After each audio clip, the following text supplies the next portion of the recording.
So since you took a trip this morning to the Capitol, I thought that it would be good to take another trip. So are you all ready to take a trip with me? You don't sound so excited. Are you ready to take a trip with me? Yeah, okay, good.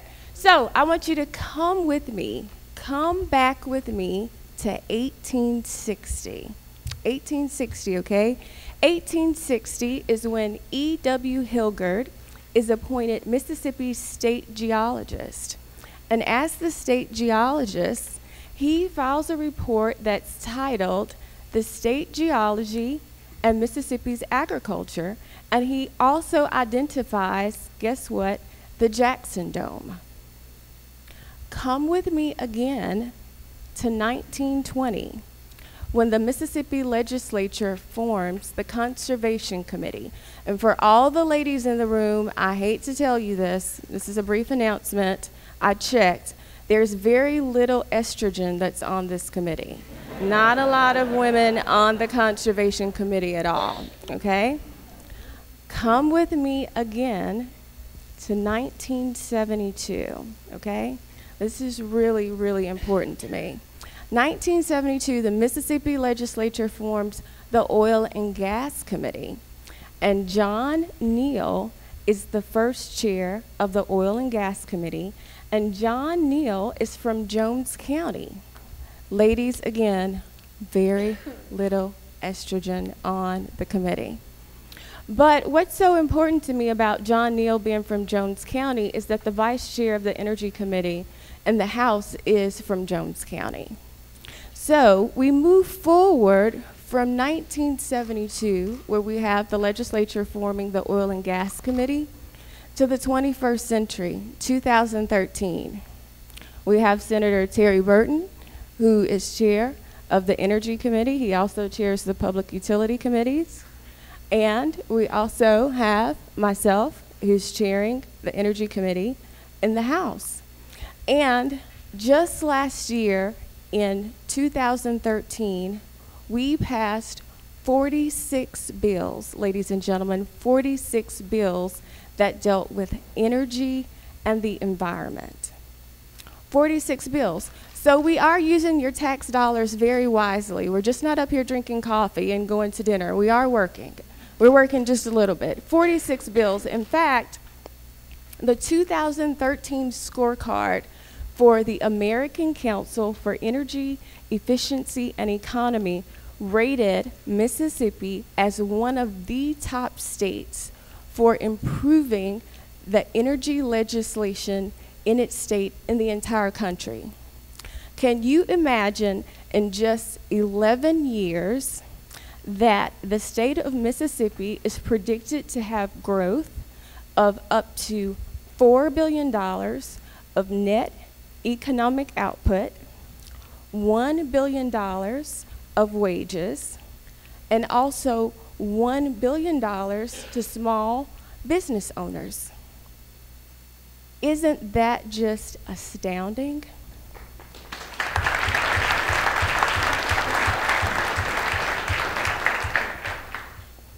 And you deserve the applause. You do. Because without your help, without your assistance, without your feedback, giving input as to what kind of legislation you would like to see in energy and how you would like to see energy legislation shaped in this state, without your help, we would not be where we are. So you deserve the applause. You do. So I want to tell you, thank you. Now, we've looked at the past, we've looked at the present. Where do we go in the future? And everywhere I go when I speak, I tell people this, and I want to spread the news, and I want to tell it loudly. Working with Governor Bryant, he just gets it. He does.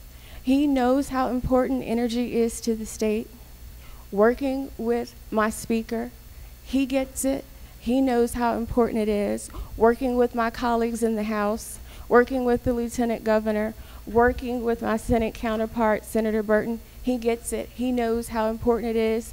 You obviously get it. You know how important it is. Several of you in the room I've worked with, you know how important energy is to the state of Mississippi, how important it is to you as homeowners, as business owners, as constituents, what it means to be competitive to the rest of the country, not just to the rest of the country, but also in the world. You get it. And so going forward in the future, we have to make sure that we continue to produce legislation to make Mississippi competitive. And that is what we intend to do. Two of the things, and I'll share briefly with you because I know that Scott is probably saying, Angela, your time. But very briefly, what I would like to say, two of the things that I have an interest in, and I've been working with Karen Bishop, who's been doing a phenomenal job as the director of the Mississippi Energy and Natural Resources Division. Working with her, one of the things that I have an interest in is the biofuels. And biofuels is an issue that's very important to the state. And I think that if we can connect energy policy with economic development, we can really harness biofuels here in the state of Mississippi. And it's an area that really needs to be harnessed and looked at a lot further. The other thing is looking and expanding our CO2 and how we can enhance our oil recovery in the state. The third thing I want to mention, just briefly, because I live in Southwest Mississippi, and I want to touch on this, is that last year we reduced the severance tax on horizontal drilling. And I just want to give an update and tell you, especially everyone who is in the room, how that has benefited not only Southwest Mississippi, but also the entire state. So I'll leave you one last quote from John D. Rockefeller, and everybody in the room should know about John D. Rockefeller from Standard Oil Company. And so John D. Rockefeller always said this: get up early, work hard, and strike oil. So that's what I leave you with today. I hope to see you at the reception and at lunch. Have a good afternoon, and I hope you enjoy your time at the Capitol.